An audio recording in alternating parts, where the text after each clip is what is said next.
and welcome to this week's edition of The Horror Debate. I'm Michael Mandy. He's Rowdy Jeff. And this week we are going to review The Grudge Part 2, directed by Takashi Shimizu, God bless you. Oh, I'm sorry, I misspelled it, or missaid it, or something. Anyway, no disrespect to him. I'm sorry about that. I don't usually say the director's names wrong unless I got 4 more syllables. But...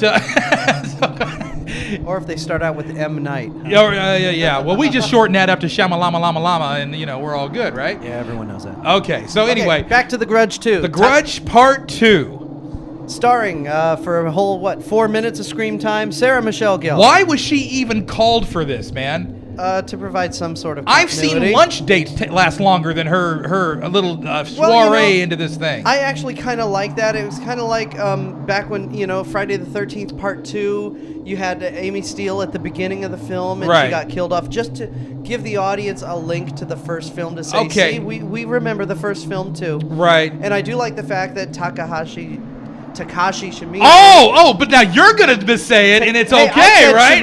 I said Shimizu correctly. Takashi Shimizu directed the first one. He directed this one. So I do like it when there is continuity between a sequel and the original. Well, yes, okay. But let me tell you this, okay? What happens when you don't like the original? I am getting a grudge watching The Grudge, okay? And I'm sitting there and I'm thinking... stole my line. And I'm thinking to myself, I got a grudge against Gellar. I've got a grudge against this Shimizu. I got a grudge against you for making me watch this film. I got a grudge against the whole thing, man. Okay, let me just go back, take y'all back in time just for a second. We reviewed The Grudge, and we both kind of said that it was slow-paced, right? I mean, we were both kind of sitting there looking at each other like, hey, pass the beer, man, and you're like, yeah, it might make it more interesting, right? Well, this movie, if that first movie drug, this movie died. Okay, because I could not stay awake through this thing. I mean, yes, the kid is creepy. Yes, the girl is creepy. Yeah, the girl. When that not to get off the subject or jump way ahead, but the lady, what was it? Was she like a principal? Dude, hold your air. We're doing a review here. The girl got me. What was she? The principal type that floated up in the air. Remember when they were sitting there with all the girls? She was like a school type person, right? And she just kind of floated up, and you saw the camera kind of go into her face. She was creepy, dude. She had it down. I mean, she looked great. And yes, the regular lady, that does all the cool little the contortionist, the break into electric boogaloo moves. She. That's really sad. You actually saw that movie. Dude, let me tell you, Lucinda Dickey was hot, okay? And that's why I saw it, okay? Now, let me tell you. Girls should not have that as a last name. Let me tell you. I knew you were going to say that because you're a dirty old man. But let's get back on The Grudge, okay? The Grudge now, 2. My grudge with this whole thing is that they took the concept of what was a really good story. What I thought was actually a really good story. The first movie did have a decent story to it. Okay, it just wasn't executed well. The first movie's story was if you enter the house, then the ghost will latch onto you and scare you to death or make your life so miserable that you will die. But they can't really prove it that it was something supernatural. You could have had a heart attack or these people committed suicide. Right.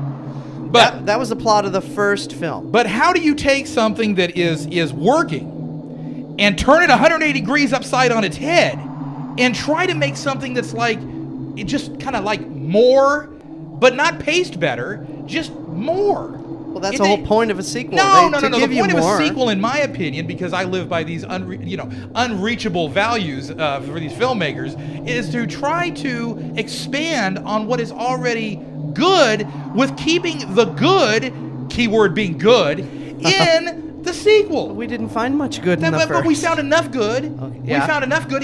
Our biggest complaint with The Grudge was that we wanted to just fast forward through it. Because my biggest complaint was it wanted to establish rules, but then it would break the rule in the same film. Yeah. For example, if you go into the house, the grudge will latch onto you and kill you. But what about all the hospital, the ambulance people, the real estate guy? Nothing happened to those people. Right. Okay. Then what about the sister? It followed the sister all the way to her work in her skyscraper, clear across town, and then followed her home to her condo. Yeah. So we know the grudge the spirit can leave the house. Right. But then this movie, they make a big deal. It's gotten out of the house. Oh my God, it's going to go out. Wait a second. You established that in the first movie. Why is this such a shock now? I think that maybe they were trying to ensure that people who didn't see the first movie for whatever reason, were able to pick up on it fairly quickly. But this movie just seemed like kind of a waste of time, man. I wasn't into it from minute one. And I just really felt like it was kind of going somewhere with the story that just it wasn't necessary. It just the whole thing just felt like we need a sequel. Let's put these chicks together, these school chicks together, have them enter the house. That was actually the best part of the film was the beginning because it played upon the history of the film, the history of the house of the first one, and schoolgirls come on, sit in the house, and you got the creepy music, and then when she turns and you saw the blue face, that was a creepy move. That was the best part of the movie. They should have just ended it right there. Well, I wasn't into it. I don't know. The Grudge movies to me, they're just too darn convoluted and slow, dude. My problem with this film was I don't like films like Final Destination where it's like you see all these people, they cheated death, but you know what? They're all going to die. There is no hope for nobody. So we're just waiting for the inevitable. That's a double negative, Waiting for people to die. No hope for nobody. No hope for anybody. Yeah, well, you said no hope for nobody. So, I'm just, sorry. I'm just teasing you. You were a journalism major, That's weren't you? right. That's right. I was. So, but anyway. So this film, it was like there's no hope for anybody, so everyone's going to die. And not only that, your neighbors are going to die too. Well, yeah. And there were some cool moments. I will give it that. There were a couple of cool moments. I mentioned one with the teacher figure, floating up in the air, kind of turned into the monster. I thought the spirit or whatever, the ghost or whatever you want to call it, the blue chick. I'll just call her the blue chick. Blue chick is good. When she disappeared into her hoodie, okay, and kind of left. That's the other thing that really ticked me off on this film because the original film established that the spirit the blue chick would freak these people out. The blue chick would freak these people out, and the little kid who screams like a cat. It would freak people out, and so they would either kill themselves or have a heart attack or whatever. So there was no, it could have been natural. But now she's sucking people into Freddy Krueger land. Yeah, well, I can see how that could work, man, because after you view this flick, you definitely want to kill yourself. Oh, I wanted, you want to poke yourself in the eye a few times. There's this girl waiting in the hotel room for her boyfriend to get out of the shower, and all of a sudden the blue chick is crawling from under the covers, but then she's not under the covers, she's in the mirror, and she grabs her and sucks her into the mirror, and then the boyfriend's, where did everybody go? Mike, I think we can sum it up simply by saying that this is a film made for teenagers.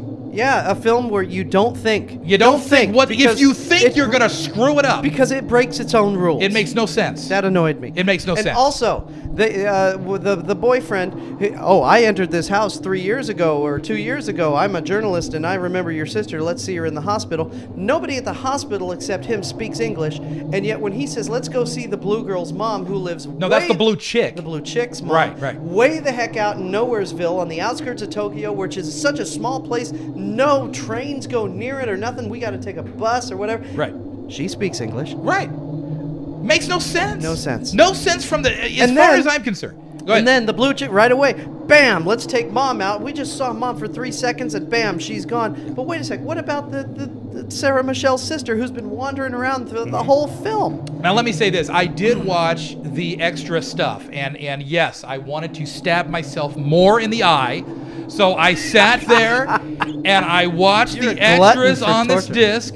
And, I was more confused after watching the extras and what the guy intended to do, because I'm kind of comparing what the guy wanted to do with the movie and what he actually did with the movie, and I'm like, you can't get there from here. And the other thing is this movie, once again, like in The Grudge 1, utilizes time displacement. Yes. They show you something, and then they show you something else, but did that thing happen before this? Right. Or did that Very happen confusing. after this? And they're jumping back and forth between Tokyo, Pasadena, and some dingy apartment in Chicago for no reason, and there's this weird, mysterious person in a hoodie, and you're trying to figure out who this person is. But when they finally reveal it, you're going, "Duh, she's the only one still alive." Right. It was no surprise. Now, this is typical brainless trash. I shudder to think what a Grudge 3 would do. I shudder just when I see a jar of milk in the refrigerator. Yeah. Well, you got to see this film just for that one scene. We don't that want to scene give makes anything. no sense whatsoever. Hi there, you're my friend. You just live in the apartment complex, and her friend is freaking out, and she drinks this whole thing of milk and puts it right back in. Yeah. And then she drinks it again. Dude, I just... What was the purpose of that? To gross you out. It was a simple gross out. That's all it was. Yeah, it made no sense to the film.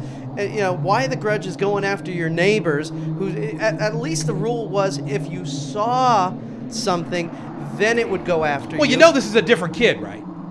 There's a different kid that was in the first movie. Okay. It's a different kid. That's why they didn't focus on him. Exactly. And I noticed it throughout the movie. I did notice it, and it is a different kid. And they were showing him kind of in the extras doing this. Did he want too much money or something? Oh, he was a big star after the first one, right? right? I mean, look at how much money the thing made. So, this kid, actually the director, his excuse was that the kid got too big. Okay. Okay. But I can see that. I can see that too. But, we're just trying to rip on it. But seriously, we hated it that much, folks. I mean, there's nothing redeemable here besides a couple of good little jumps and a couple of good freaky visuals that might scare the first 10 minutes. 16-year-old. Hey, the first 10 minutes were creepy. With the girls going into the house. Did she dome dude or did she dome dude? That's all I gotta ask. The chick with the pan. Oh, hey! She hit that guy. She did not hit him hard enough to cause that much of an injury. No. But she just lightly tapped him on the head. But she clocked him good. She clocked him good. Which, of course, made me stand up and clap because I'm, Just like the first scene in the first movie. Right. This movie starts out great with a scene like blam, wow, and then it bores you the rest of the film. Yeah. But the first scene of this movie is really cool. So here's what we suggest. Bottom line, this thing. Here's what we suggest. Rent it. Watch the first 10 minutes. And then when the girls run screaming out of the house, turn it off and say, wow, great film. Let's go. Cool stuff, man. All right. I just saved an hour of my life. Yeah. Okay, so what are you going to give it, Mike? I'm going to give it a 1 star. Yeah, 1 star all the way, man. 1 star. Just for that creepy 10-minute intro. And plus also the fact that when they showed the flashback of how the blue chick became the blue chick, they went out of their way to show that the guy also took out the cat. Right. Right. What are they thinking here? I mean, I understand the guy's a Japanese director and all, and sometimes they have a little bit different way of doing things, but I mean, I haven't sat down and actually watched the Ju-ons, and this is not making me want to do that. No, me neither. It's not making me want to sit through that stuff. I mean, if I don't understand what's going on when it's in English, what do you think I'm going to do when it's in Japanese? Yeah. You know what I'm saying? Yes. I mean, let me just flatline that for you, okay? Oh, speaking of flatline, yeah, this movie flatlines. 1 star. 1 star. I'm so close to giving this a bomb, but, I had to rewind it like 3 times because I fell asleep. And that's not an exaggeration. I actually had to go back and say, okay, what'd I miss? Yeah. Energy drinks won't keep you up in this thing, okay? So just give it up. Give 1 it star. up. All right, I'm Michael Mandy. He's Rowdy Jeff. We'll talk to you next week at the Horror Debate.